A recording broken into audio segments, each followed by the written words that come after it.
India news 24/7 में आपका स्वागत है। जैसे कि आप जानते हैं, कुछ दिनों पहले बांद्रा में 3 माले का झोपड़ा जो है गिर गया था। इसी सिलसिले में आज हम यहाँ आए हैं बांद्रा में। कुछ लोग जो वहाँ के रहवासी है हमारे साथ है। हमारे साथ मौजूद है हमारे सहयोगी अमजद पठान जी। आइए जानते हैं क्या है पूरा मामला। मैं है बांद्रा प्लॉट नंबर 3 में हरी मस्जिद के वहाँ पर शास्त्री नगर, जहाँ पर 9 तारीख को 12:30 के 12:15 के लगभग रात में एक 3 माले की जो झोपड़ी थी यहाँ पर गिर गई थी, जिसमें 22 से 25 लोग जो है घायल हुए थे और एक की डेथ हुई थी। और बताया जा रहा है, सूत्रों के अनुसार पता चला है कि आज 10 तारीख को एक औरत की डेथ हुई है।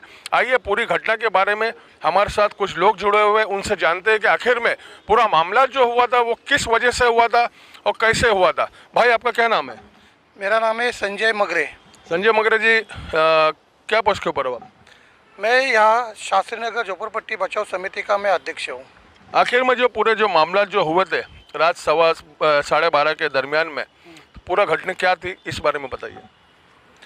घटना ऐसी थी कि रात को 12:30 बजे मुझे मेरे एक दोस्त का फ़ोन आ गया कि मगरे किधर है करके। तू, मैं बोला अरे घर पे क्या हुआ? बोला 3 नंबर में झोपड़ा गिर गया है और कुछ लोग दब गए। तो उस समय मेरे कुछ साथी थे, हमारे शास्त्री नगर समिति के कुछ लोग मेरे साथ थे। वैसे ही हाल में हम लोग आगे पीछे नहीं देखते हुए भागते हुए हम 3 नंबर में आए। 3 नंबर में आए, इधर झोपड़ा देखते तो गटर में झोपड़ा गिर गया था। कुछ लोगों को सर को लगा था, आँखों में लगा था, पैरों में लगा था और कुछ लोग जो है गटर के अंदर दब चुके थे। तो उसमें से एक की लाश निकाली गई तुरंत उसी समय पे। 1.5 घंटे के बाद शायद फायर ब्रिगेड वो उधर आ गई। 1.5 घंटे के बाद हम पुलिस लोगों को भी फ़ोन कर रहे थे, 100 पे कॉल कर रहे थे, 101 पे कॉल कर रहे थे प्राइवेट, लेकिन किसी कॉल का रिप्लाई हमको उस समय नहीं मिला जल्दी। तो यहाँ के जो रहवासी है, बच्चे लोग यहाँ जो रहते हैं, हमारे एक भाई भी इधर है, उनको लगा है वो लोग खुद आगे ना पीछे देख के गटर में खुद के मलबा हटा के वो लोगों को जान बचाने की कोशिश कर रहे थे। उसमें कि वो लोगों को भी कुछ लगा। आखिर में ये जो पूरी जो घटना हुई, इसका जिम्मेदार किसे ठहराओगे आप? इससे जिम्मेदार हम यहाँ की जो शास्त्री नगर सोसाइटी है, उसको पूरी तरह से मैं उनको जिम्मेदार ठहरा रहा हूँ। इसलिए कि जो यहाँ का एसआरए का जो प्रोजेक्ट चालू है पायनर बिल्डर के साथ, किसी के रहवासियों के बिना पूछे उसके साथ एग्रीमेंट किया गया है। एग्रीमेंट करने के बाद रहवासियों को बिना पूछे यहाँ के घर तोड़ रहे। एसआरए से कोई भी परमिशन, घर तोड़ने को जो परमिशन मिलता है एसआरए से, वो अभी तक एसआरए को यहाँ से परमिशन नहीं मिली है। तो बिल्डर घर क्यों तोड़ रहा है?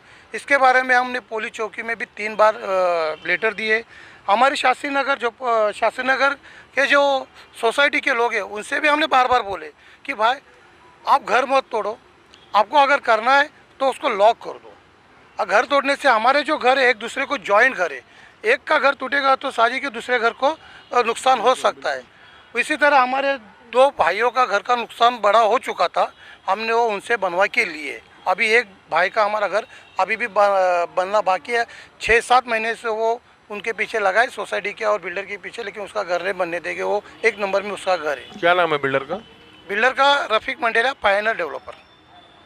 तो पुलिस का क्या कहना है, बांद्रा पुलिस का क्या कहना है इस मामला के बारे में? बांद्रा पुलिस चौकी के पास हम जब गए थे किस सिलसिले में कि भाई इधर अनलीगल तरीके से घर तोड़ा जा रहा है, तो बांद्रा पुलिस चौकी से हमको बोला कि वो काम हमारा नहीं है ना, हमारा काम नहीं है, आप उनके काम में रुकावट मत डालो। अगर कोई खुद घर तोड़ता है तो हम कुछ नहीं कर सकते। बोला हम कुछ नहीं कर सकते, पता है अगर किसका घर तोड़ रहा है, वो खुद तोड़ रहा है, तो हमको कुछ नहीं। लेकिन किसी घर के लिए अगर किसी दूसरे का घर का नुकसान हो और उसकी जवाबदारी कौन लेगा?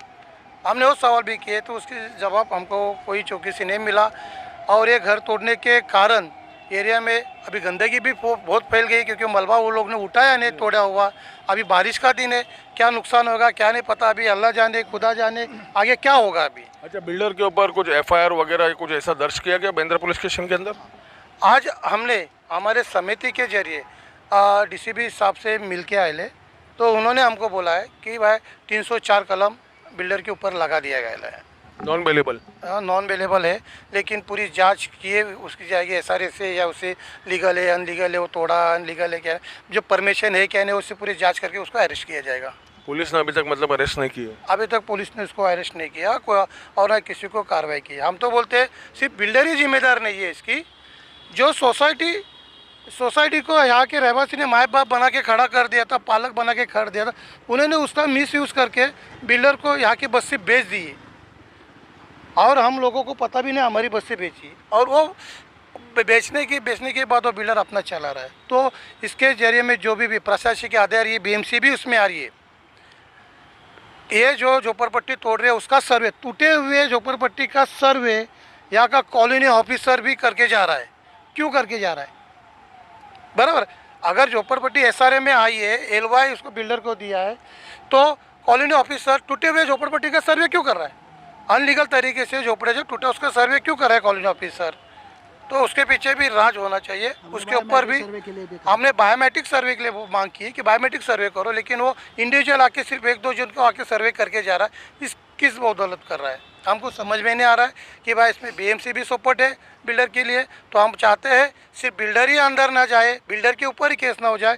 जो लोग जवाबदारी यहाँ के जो ने हमने जीत के जो प्रतिनिधि दिए, उनको भी पता है अनलीगल तरीके से तोड़ा जा रहा है, उन्होंने भी उसके ऊपर कुछ कार्रवाई नहीं की। तो उनको भी 304 के दफ़ा सपोर्ट के, बिल्डर के सपोर्ट में वो लोग भी थे, उनको भी 304 के हिसाब से कार्रवाई की जाए। ये मैं शास्त्री नगर झोपड़पट्टी बचाओ समिति से आपके जरिए मांग करता हूँ। तो इसके बारे में क्या कहना चाहोगे आप?